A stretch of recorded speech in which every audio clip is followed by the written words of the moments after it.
Assalamu alaikum students, my name is Sir Junaid and I am here to conduct your maths class. Last class के अंदर जो है वो हमने आपको चैप्टर नंबर 2 पढ़ाया था और चैप्टर नंबर 2 के अंदर हमने दो मेथड डिस्कस किए थे, factorization method and division method. Factorization method के बारे में मैंने आपको ये बताया था स्टूडेंट्स कि फैक्टराइजेशन मेथड जो है वो उन नंबर्स के लिए एप्लीकेबल होता है जो नंबर परफेक्ट स्क्वायर होते हैं।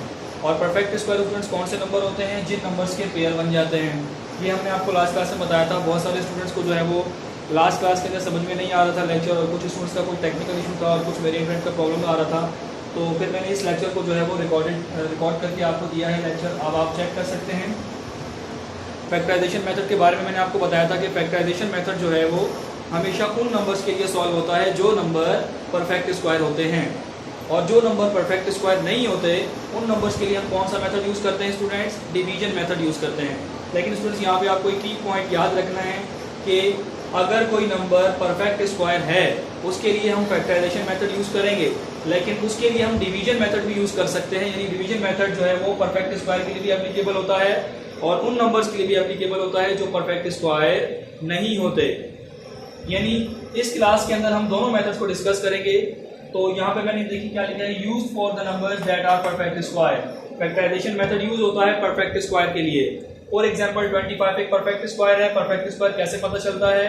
जब आप उसके फैक्टर लेते हैं तो वो नंबर पेयर्स में आ जाते हैं स्टूडेंट्स। इसके लिए मैंने आपको 324 की एग्जांपल भी दी थी लास्ट क्लास में, और हम मजीद आगे चल के इसके जो है वो मजीद एग्जांपल्स को सॉल्व करते हैं स्टूडेंट्स। अब हम एक ऐसा नंबर लेंगे जो हम दोनों मेथड से सॉल्व करेंगे ताकि हमें आइडिया हो जाए कि परफेक्ट स्क्वायर जो है वो नंबर वो दोनों मेथड से हम सॉल्व कर सकते हैं उसको। 625 हम लेते हैं एक नंबर, इसको हम सॉल्व करते हैं स्टूडेंट्स डिवीजन मेथड और फैक्टराइजेशन मेथड से। सबसे पहले हम अप्लाई करेंगे इसके ऊपर फैक्टराइजेशन मेथड।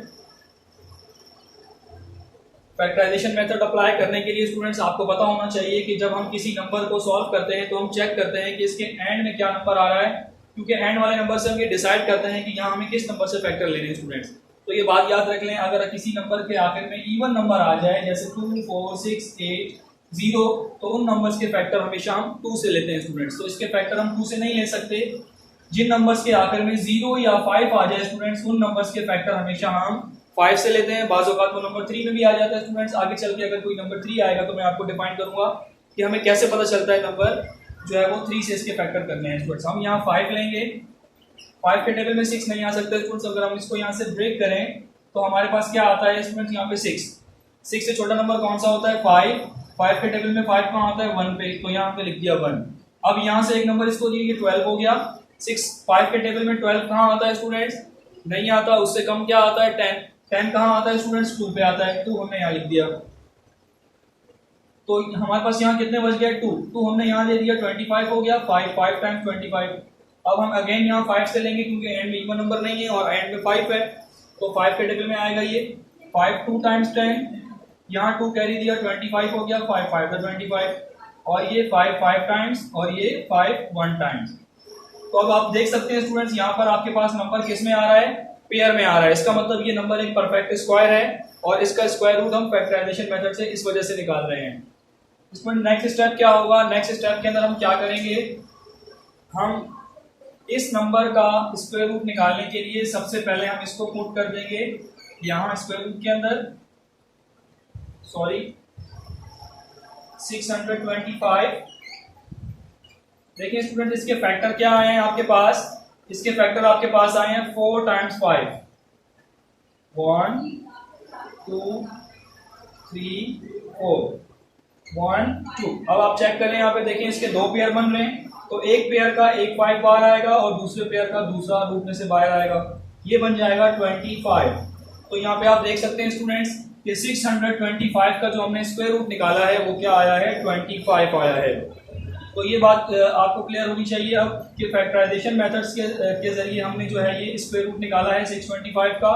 अब स्टूडेंट्स हम क्या करेंगे, इसी नंबर का जो है हम स्क्वायर रूट जो है वो डिवीजन मेथड से फाइंड करेंगे। तो अब आप चेक करेंगे कि दोनों मेथड्स के से जो आंसर है वो बिल्कुल सेम आएगा। यानी हम स्क्वायर रूट जो है वो दोनों मेथड से फाइंड करने के बाद ये बात आपको बताना चाहते हैं कि जो नंबर परफेक्ट स्क्वायर हैं उनके स्क्वायर रूट आप फैक्टराइजेशन से भी निकाल सकते हैं और डिवीजन से भी निकाल सकते हैं। स्टूडेंट्स हम चेक करते हैं डिवीजन मेथड को कि डिवीजन मेथड किस तरह से सॉल्व होता है।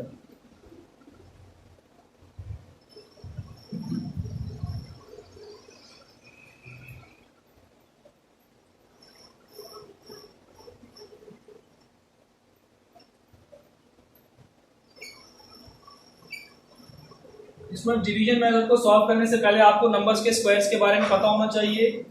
1 का स्क्वायर अगर हम लें तो 1 मल्टीप्लाई बाय 1 आता है। 2 का स्क्वायर लें स्टूडेंट्स तो 2 मल्टीप्लाई बाय 2 क्या आता है 4। इसी तरीके से आपको ये सारे स्क्वायर जो हैं वो याद होने चाहिए।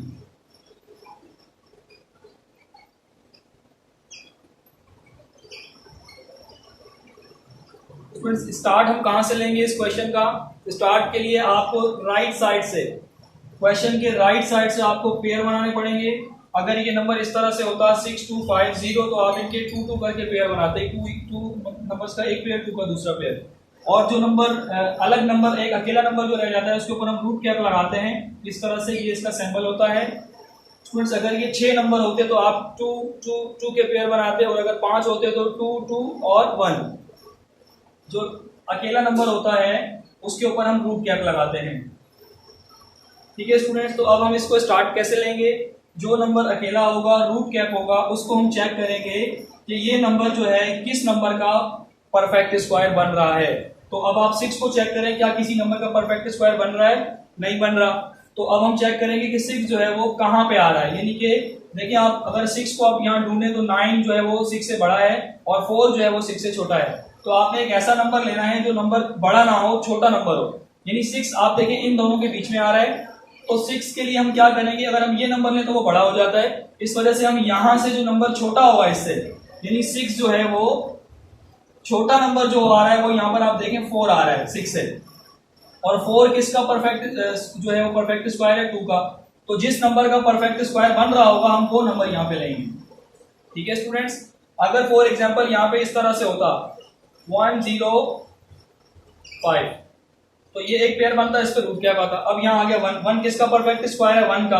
तो 1 परफेक्ट स्क्वायर है 1 का, इस वजह से हम क्या ले लेते हैं यहाँ पे 1 ले लेते हैं स्टूडेंट्स। ठीक है, तो फिर ये आगे इस तरह से स्टार्ट होता। इसी तरीके से अगर एक एग्जांपल और कर लें, अगर हमारे पास इस तरह से आ जाता 856, एक पेयर ये बन रहा है, यहाँ पर एक पेयर ये बन गया। तो अब हम क्या करते हैं, 8 किसका परफेक्ट स्क्वायर है? किसी का भी नहीं है। लेकिन 8 कहां पे आ रहा है? 9 8 से बड़ा हो गया, दोबारा 4 पे आ रहा है। 4 किसका परफेक्ट स्क्वायर है? 2 का, तो हम यहां से 2 ले लेते।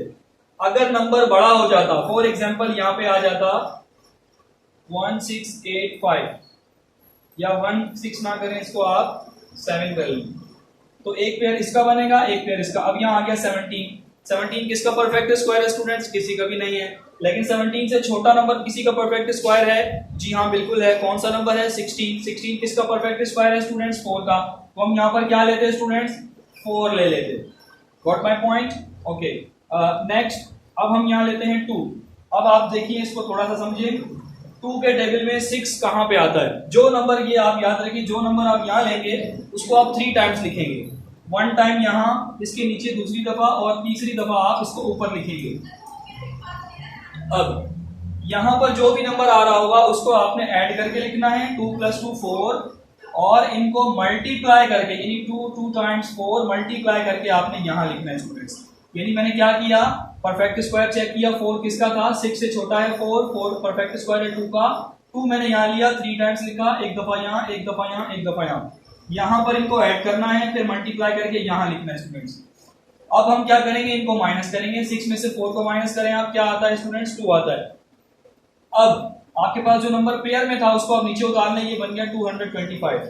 अब स्टूडेंट्स यहाँ पर आपने गौर से सुनिएगा क्या करना है। यहाँ पर आपने ये करना है कि यहाँ पर आपने एक ऐसा नंबर लगाना है जो नंबर 3 टाइम्स लिखने के बाद जब आपस में मल्टीप्लाई हो तो ये बनना चाहिए। फॉर एग्जाम्पल स्टूडेंट्स मैंने यहाँ पे 1 ले लिया, ठीक है। 1 से अगर मैं इसको सॉल्व करूं तो क्या आता है स्टूडेंट्स?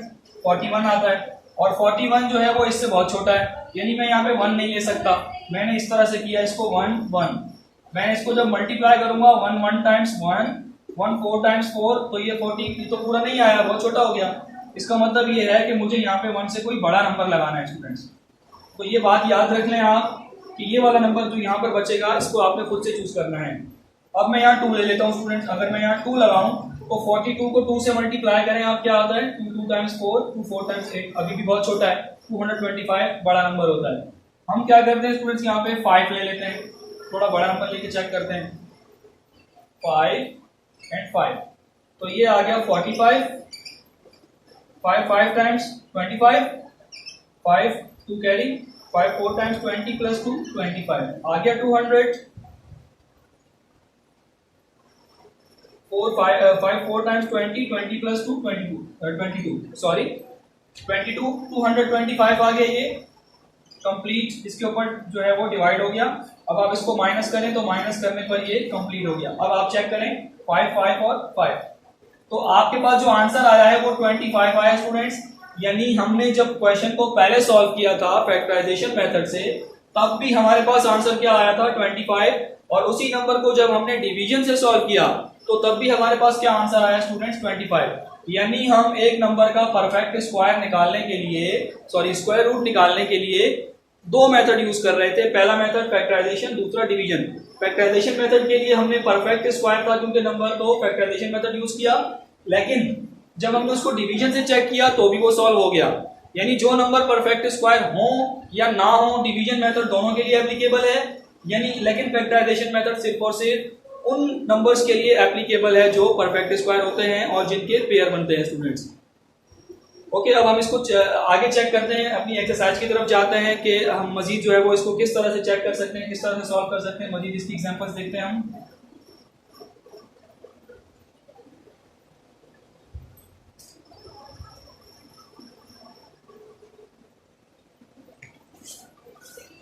स्टूडेंट्स बुक के अंदर आप अगर देखें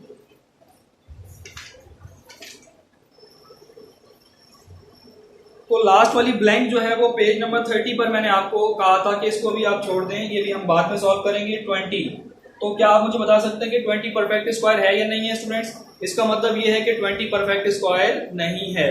तो 20 परफेक्ट स्क्वायर क्यों नहीं है स्टूडेंट्स? क्योंकि अगर हम 20 को सॉल्व करें, क्योंकि एंड में इवन है तो 2 लेंगे, 2 10 टाइम्स, 2 5 टाइम्स एंड 5 1 टाइम्स। देखिए इसके पेयर नहीं बन रहे। जब पेयर नहीं बन रहे तो नंबर परफेक्ट स्क्वायर नहीं है, और जब परफेक्ट स्क्वायर नहीं है स्टूडेंट्स तो कौन सा मेथड यूज होगा? डिवीजन मेथड यूज होगा। लेकिन डिवीजन मेथड के वो नंबर्स जो परफेक्ट स्क्वायर नहीं होते उनकी हमने अभी तक कोई एग्जांपल सॉल्व नहीं की। 625 क्योंकि परफेक्ट स्क्वायर था, उसकी डिवीजन मेथड से हमने एग्जांपल की है, ये नंबर परफेक्ट स्क्वायर नहीं है। यानी अब हमने वो पढ़ना है कि वो नंबर जो परफेक्ट स्क्वायर नहीं होते उनको डिवीजन मेथड से कैसे सॉल्व करते हैं स्टूडेंट्स। तो एक्सरसाइज के अंदर हम ट्रू फॉल्स पे चलते हैं, और जैसे जैसे हमारे प्रॉब्लम्स आती जाएंगी हम उसको शेयर करते जाएंगे आपसे, उसको सॉल्व करते जाएंगे। तो देखिए, state whether the following are true और false. Number 1 page number 30, question number 2 exercise 2 का पार्ट 2 देखिए। Part number 1, 100 and 200 are perfect squares. ये आपसे पूछ रहे हैं कि क्या 100 और 200 परफेक्ट स्क्वायर होते हैं या नहीं होते। तो हम चेक करेंगे कि क्या 100 और 200 परफेक्ट स्क्वायर हैं। स्टूडेंट्स 100 जो है अगर आप इसके फैक्टर 2 से लें तो आप चेक करेंगे कि ये नंबर जो है वो परफेक्ट स्क्वायर होता है। क्यों परफेक्ट स्क्वायर होता है? क्योंकि इस नंबर के पेयर आ रहे हैं, सॉरी इस नंबर के पेयर बन रहे हैं, तो ये नंबर क्या है? परफेक्ट स्क्वायर है। लेकिन अगर हम 200 के फैक्टर्स लें तो 200 के जो फैक्टर्स लेंगे तो वो नंबर परफेक्ट स्क्वायर नहीं होगा।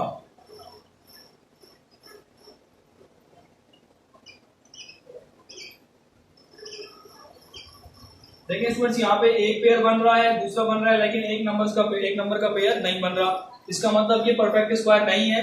तो उसने कहा था कि 100 एंड 200 दोनों परफेक्ट स्क्वायर होंगे, तो हम क्या लिखेंगे यहाँ पे? फॉल्स, क्योंकि 100 और 200 दोनों परफेक्ट स्क्वायर नहीं है, बल्कि उनमें से सिर्फ एक नंबर परफेक्ट स्क्वायर है। ठीक है स्टूडेंट्स, तो पहला वाला फॉल्स होगा।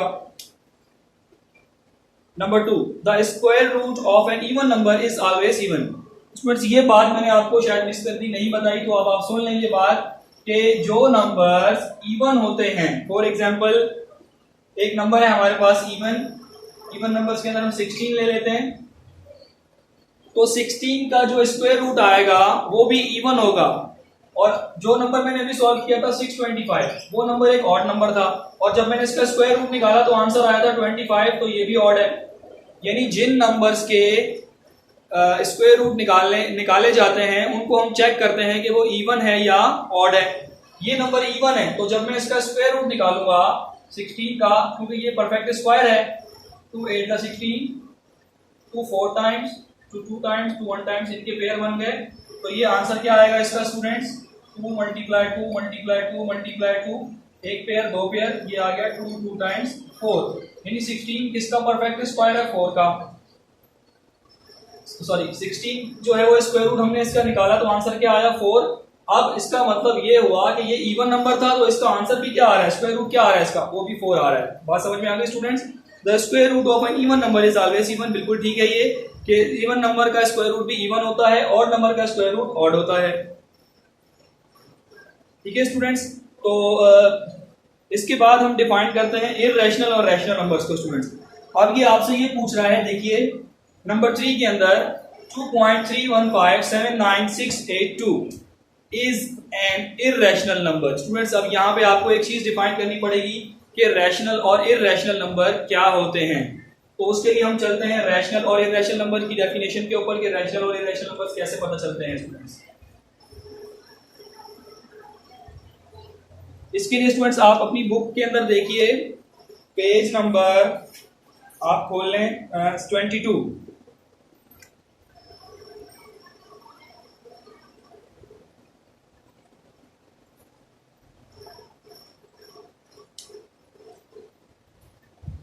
देखिए स्टूडेंट्स डेफिनेशन यहाँ पे अगर आप देखें, an irrational number has two properties when it is expressed in decimal form, non terminating the number of digits after the decimal point is infinite. यानी इररेशनल की प्रॉपर्टी क्या है कि वो नॉन टर्मिनेटिंग होता है। नॉन टर्मिनेटिंग का मतलब क्या है, अभी हम आपको बताते हैं। Non recurring, there is no repeated pattern of digit, यानी जब हम उस नंबर को सॉल्व करते हैं तो वो नॉन टर्मिनेटिंग होता है। नॉन टर्मिनेटिंग का मतलब ये है कि जब आप उसको सॉल्व करते हैं स्टूडेंट्स, सॉरी, तो आपके पास फॉर एग्जांपल इस तरह का कोई नंबर आ रहा है जो कि कभी खत्म नहीं हो रहा, यानी रिपीट में बार बार नंबर रिपीट हो रहा है या फिर रिपीट भी नहीं हो रहा, तो वो सॉल्व ना हो रहा हो कंप्लीट, तो वो एक नॉन टर्मिनेटिंग फ्रैक्शन होता है। तो इररेशनल की प्रॉपर्टी क्या है कि वो नॉन टर्मिनेटिंग होगा, और दूसरी प्रॉपर्टी क्या है, वो नॉन रिकरिंग भी होगा। नॉन रिकरिंग का मतलब क्या है स्टूडेंट्स, यहाँ पे मैं आपको इसको बिल्कुल अलग से सॉल्व करके दिखा देता हूँ कि नॉन टर्मिनेटिंग और नॉन रिकरिंग क्या होते हैं स्टूडेंट्स। देखिए सबसे पहले हम चेक करते हैं कि नॉन टर्मिनेटिंग क्या होता है। हमने एक नंबर ले लिया स्टूडेंट्स 1/7, हम इसको डिवाइड करते हैं, 7 के टेबल में 1 नहीं आता, हमने पॉइंट लगाया और एक 0 बढ़ा दिया, 7 1